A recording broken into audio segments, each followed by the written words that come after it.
Skip it up and that up. What's going on, ladies and gentlemen? Oh, look, Rich is using some crispy, clean 4K gameplay again. I guess he must be going back to gameplay. Well, let's talk about that, and let's start off with what happened in the past year, and then we'll get into what's going to be happening in the future. Shall we? So in the summer of last year, almost about this time, maybe a couple months earlier, is when the turn of events started happening. In the old place that we lived in, where I worked out of, there was a flood. And it sucked. Luckily, I really didn't lose anything in that flood, but it at the time was the final nail in the coffin with where we were living. The place needed work, and it was time for us to move on. And where we were moving to was a nice place. We're still there now. Not for that much longer, but we're still there now. But the problem with it is that there was no ideal place for me to work out of there. And I started looking around for an office space. And I tripped across one, ironically, probably 2 seconds away from where we were living at the time. Where we were living at the time, where we moved out of, the office that I have now, that I'm actually recording this video in now, I'm at the office right now, was 2 seconds away from it. I'm like, seriously, I couldn't have found this office like 6 months earlier, but whatever. But for those of you who have been watching me for a while, know that, well, to be honest, to a fault, I have been trying to change up my format for years. I would be in front of a webcam. I tried at my old place that got flooded. I tried a whole crazy setup with 4K cameras. And I've been looking for years for a change to my format. To, like I said, to a fault. It must have, for some of my subscribers or a lot of my subscribers, it must have gotten annoying.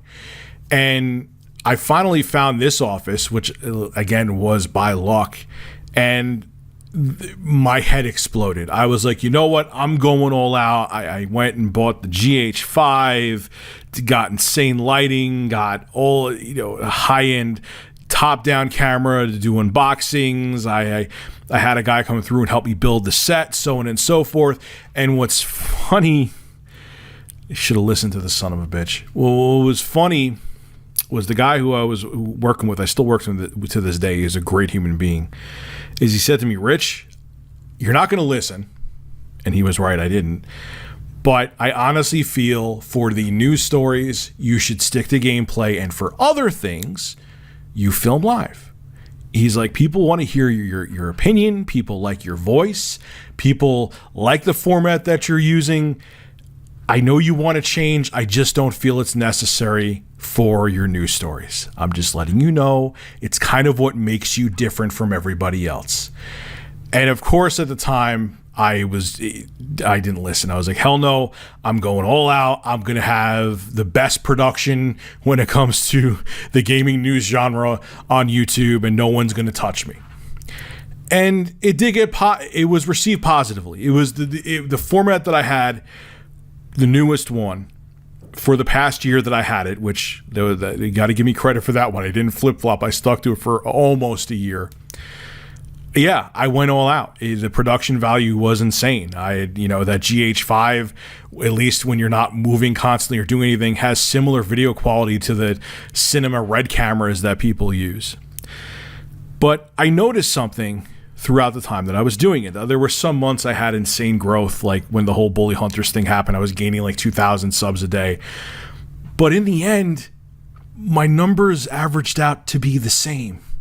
When it came to views, I got the same amount of views that when I did gameplay. Some may argue, if you look at my Social Blade, my views went down. And the reason why is because even though it takes less time to film than it does to do gameplay and then record the news stories, it's not as accessible. I would have to get to the office to record. I would have to get to the office to do videos because that's where the camera in the set was. And if I wasn't in front of the set, I couldn't record. And most importantly, on average, my views didn't change per video. They pretty much stayed the same. There were some cases where the views actually went down, and there was a lot of people who stuck to their guns and said, hey, Rich, if you're filming live, I'm going to stop watching your stuff. I like the gameplay, and you did. The numbers show it. Now, hindsight being 2020, what I should have done was use this office to focus on growing my live show, which I am still working on that now. I know I talked about it a few months back, but I actually you know who I hired? I'll admit it now. Jay Hooved from JKB from YouTube. He's really familiar with this stuff. He knows how the system works. And I was like, dude, I paid him and I said, look, man, help me get my Twitch channel off the ground and help me get my live streams to be more engaging and things like that. And that's what he's working on as we speak. And I'm just seeing how well live streams are working for me. Now, I know there is a large portion of my audience that despises live streams. And I hear you and I respect your opinion. And that's part of the reason why I actually had my live streams on a second channel, but then YouTube had that ban hammer happen and I couldn't make announcements on my first channel anymore, which kind of took the wind out of the sails of having that second YouTube channel for live streams. That really frustrated me. It made me seem like a flip-flopper again, but that was out of my hands. You can no longer make straight up announcement videos on YouTube. They are considered spam. And from a business perspective, I kind of get it. Like think about it this way. Here's a perfect analogy. Imagine you're walking into Best Buy to go buy a flat screen and you have an employee from Walmart standing out in front of Best Buy saying, hey, if you also want to come check out flat screens at Walmart, we have some pretty crazy deals. We're just 5 miles down the road. That's the equivalent to what people, including me, were doing on YouTube when we were making announcements telling you to go to another channel or telling you to go to Twitch. It's just not a good look business-wise for YouTube to allow that. And I get why they actually enforce that rule that you can't have spam videos like that, making announcements, telling people to go to other channels or other websites.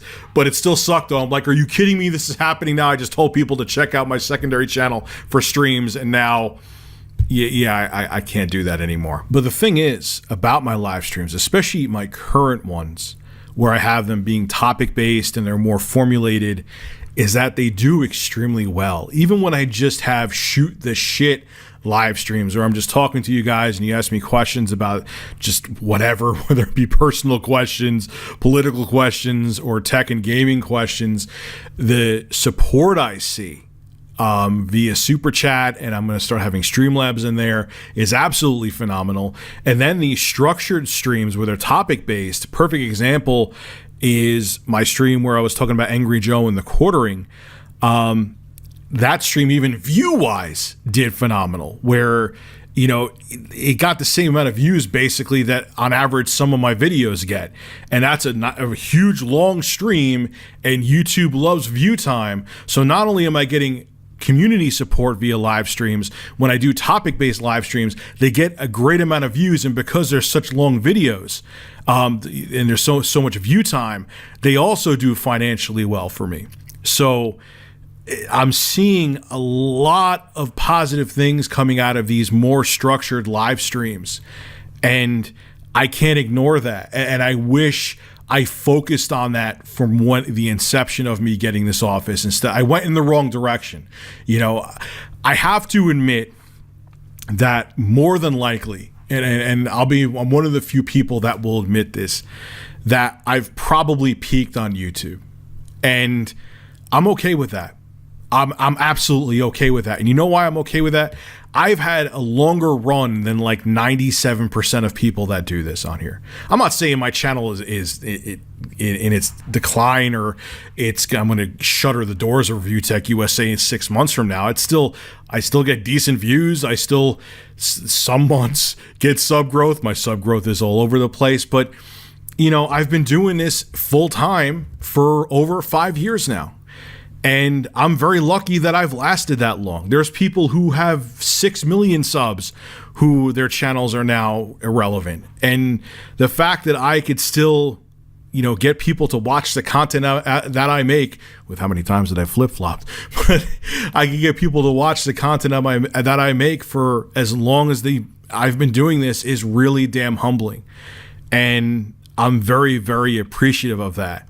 But I also have to realize that I've, for way too long, have put my eggs into one basket. And, You know, I tried doing the live where I actually filmed myself and I did insane production values, and it just, you guys told me and you were like, hey, I just like your opinions, Rich, and I'm fine with the gameplay. And the numbers showed that, because there wasn't any more growth there than there would have been if I just used gameplay. And, you know, opinions are one thing, but the numbers don't lie. And I looked at them and they prove that. Now, due to the fact that my landlord is an amazing guy, and the fact that we are in house purgatory right now, we don't know if we're moving down the street or we don't know if we're moving to the other side of the country, I'm going to keep my office on a month-by-month basis, because my landlord, like I said, is an extremely nice dude, and he's going to let that happen. Because what I don't want to happen again is what happened when we moved to where we are at now last year, and because I just didn't have a place really to work for like a month, I was only able to upload like 3 or 4 videos. That would be disastrous. I can't have that happen again. So for now, temporarily, I'm going to be keeping the office, so if I have nowhere else to record from, I could still come here and work.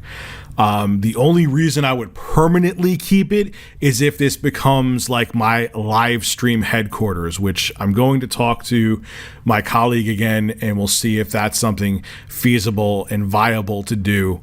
That live show that I want to bring to Twitch is still going to happen. Like I said, Jay is working on it, like I said earlier on in this video. But the date of that launching is still up in the air, because I want to make sure I dot all the I's and cross all the T's before I make an official announcement. And I'm psyched for that to happen. I'm going to try to have guests on that show. It's going to be a completely different animal. But when that's going to launch is the $1 million question. I don't even know right now, because I'm not going to launch it until everything is in place. But in terms of me using gameplay, you know, it's not that I'm going to go back to 720p 30 FPS gameplay footage for news stories. I am going to make sure it is the crispiest, cleanest gameplay that you could get on YouTube.